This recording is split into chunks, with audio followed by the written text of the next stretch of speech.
Remue ménage. Remue ménage.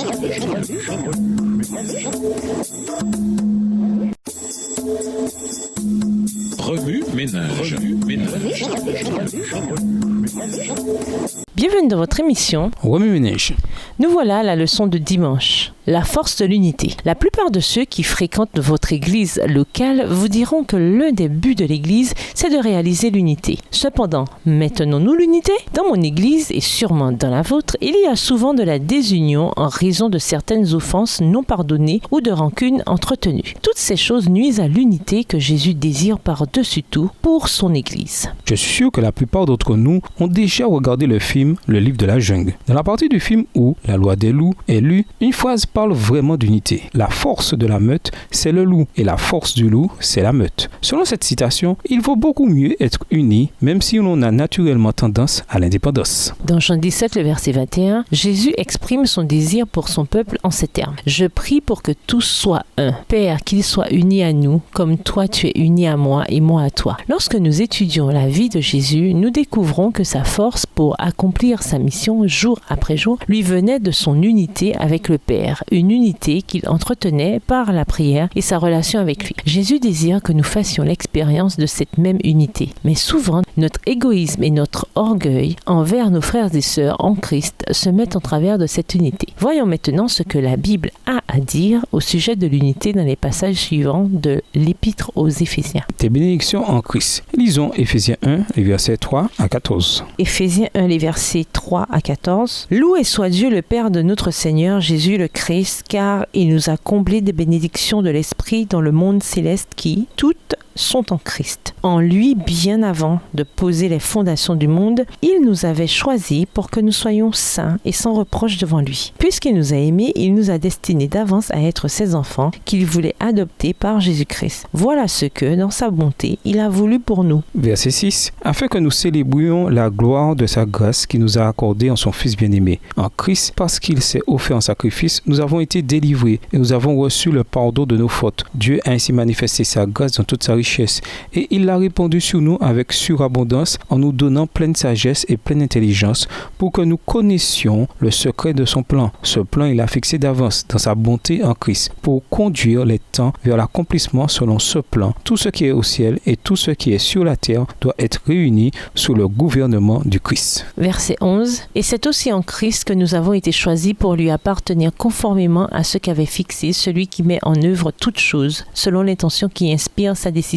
Ainsi, nous avons été destinés d'avance à célébrer sa gloire, nous qui, les tout premiers, avons placé notre espérance dans le Messie. Et en Christ, vous aussi, vous avez entendu le message de vérité, cet évangile qui vous apportait le salut. Oui, c'est aussi en Christ que vous avez cru, vous avez obtenu de Dieu l'Esprit Saint qu'il avait promis et par lequel il vous a marqué de son sceau pour lui appartenir. C'est cet esprit qui constitue la compte de notre héritage en attendant la délivrance du peuple que Dieu s'est acquis. Ainsi, tout aboutit à célébrer sa gloire. Le don du Saint-Esprit est au nombre des nombreuses bénédictions que Dieu nous a accordées. Verset 13. Le Saint-Esprit peut réaliser l'unité dans le corps du Christ. Dieu nous a choisis pour que nous fassions partie de l'histoire et collaborions avec lui pour unir nos semblables au Christ. C'est là un immense privilège. Au nombre des privilèges accompagnant le don du Saint-Esprit, il y a celui de pouvoir demander son aide dans nos efforts pour nous unir aux membres de notre Église. Grâce à cette unité, il nous est possible d'atteindre puissamment notre collectivité. Par son action dans notre cœur, le Saint-Esprit renverse les murs de la rancune et brise les chaînes de nos faiblesses. Se pourrait-il que nous ignorons souvent cette petite voix douce et légère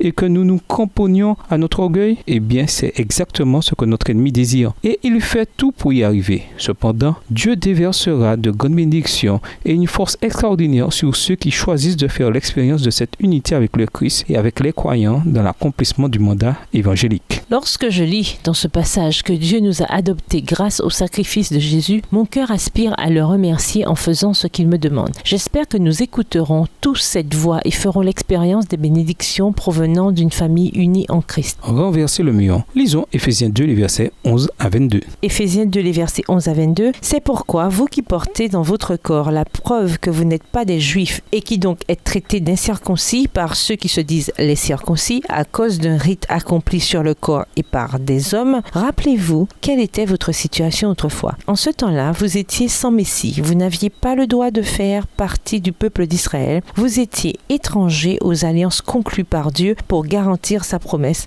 sans espérance et sans Dieu dans le monde. Mais maintenant, par votre union avec le Christ Jésus, vous qui autrefois étiez loin, vous êtes devenus proches grâce au sacrifice du Christ. Car nous lui devons notre paix. Il a en effet instauré l'unité entre les Juifs et les non-Juifs et abattu le mur qui les séparait en livrant son corps à la mort. Il a annulé les effets de ceux qui faisaient d'eux des ennemis, c'est-à-dire de la loi de Moïse, dont ses commandements et ses règles. Il voulait ainsi créer une seule et nouvelle humanité à partir des Juifs et des non-Juifs qu'il a unis à lui-même en établissant la paix. Verset 16. Il voulait aussi les réconcilier les uns et les autres avec Dieu et les unir en un seul corps, en supprimant par sa mort sur la croix ce qui faisait d'eux des ennemis. Ainsi, il est venu annoncer la paix à vous qui étiez loin et la paix à ceux qui étaient proches, car grâce à lui, nous avons accès les uns comme les autres auprès du Père par le même esprit. Voilà pourquoi vous n'êtes plus des étrangers ou des résidents temporaires. Vous êtes concitoyens des membres du peuple de Dieu. Vous faites partie de la famille de Dieu. Dieu vous a intégré à l'édifice qu'il construit sur le fondement que sont les apôtres, ses prophètes et dont Jésus-Christ lui-même est la pierre principale. En lui, toute la construction s'élève, bien coordonnée, afin d'être un temple saint dans le Seigneur et uni au Christ. Vous avez été intégrés ensemble à cette construction pour former une demeure où Dieu habite par l'Esprit. Le don de Jésus sur la croix a renversé les barrières de son époque entre juifs et gentils. Grâce au sacrifice de notre Sauveur, nous ne sommes plus des étrangers, des gens venus d'ailleurs, mais nous sommes maintenant concitoyens des membres du peuple de Dieu. Nous appartenons à la famille de Dieu, au verset 19. Même s'il n'existe plus de barrière entre juifs et gentils, entre circoncis et incirconcis, beaucoup de murs existent encore entre certains groupes ou certains individus au sein de l'Église. Lorsque nous usons de favoritisme envers les membres de la famille de Dieu ou que nous les jugeons, nous n'exerçons pas l'amour. Pourtant, nous faisons tous partie de la même famille. Il y a souvent des dysfonctionnements dans notre famille terrestre et il en existe aussi dans notre famille de l'Église. Par conséquent, nous devons faire un effort pour faire preuve d'amour et renverser les murs de la désunion. L'unité dans un seul corps. Lisons Éphésiens 4 et versets 1 à 6. Éphésiens 4, les versets 1 à 6. « Moi qui suis prisonnier à cause du Seigneur, je vous demande donc instamment de vous conduire d'une manière digne de l'appel qui vous a été adressé. Soyez toujours humbles, aimables et patients. Supportez-vous les uns les autres avec amour. Efforcez-vous de conserver l'unité que donne l'Esprit dans la paix qui vous lie les uns aux autres. Il y a un seul corps et un seul esprit. De même, Dieu vous a appelé à une seule espérance lorsqu'il vous a fait venir à lui. Il y a un seul Seigneur, une seule foi,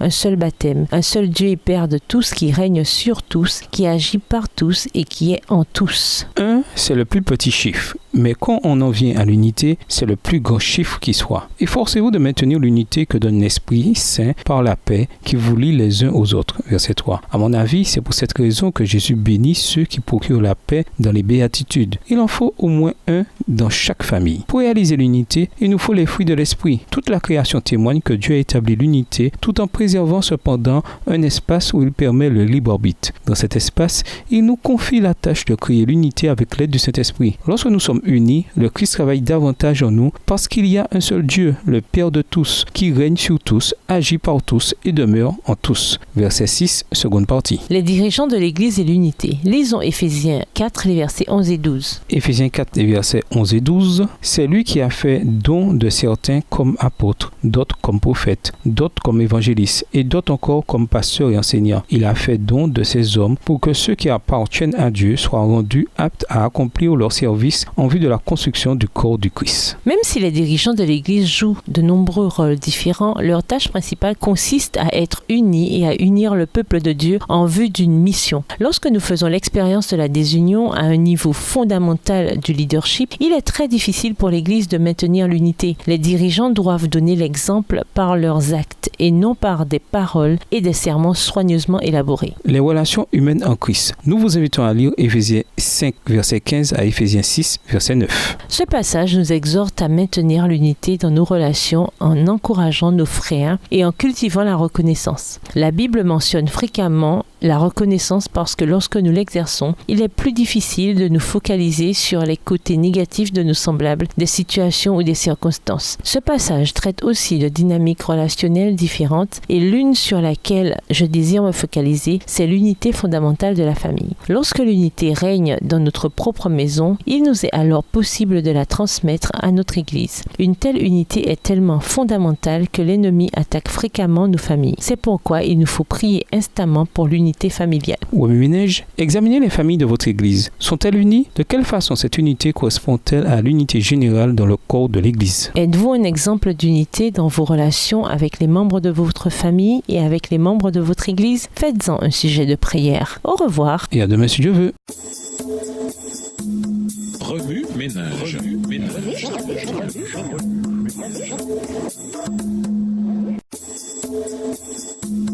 Remue ménage.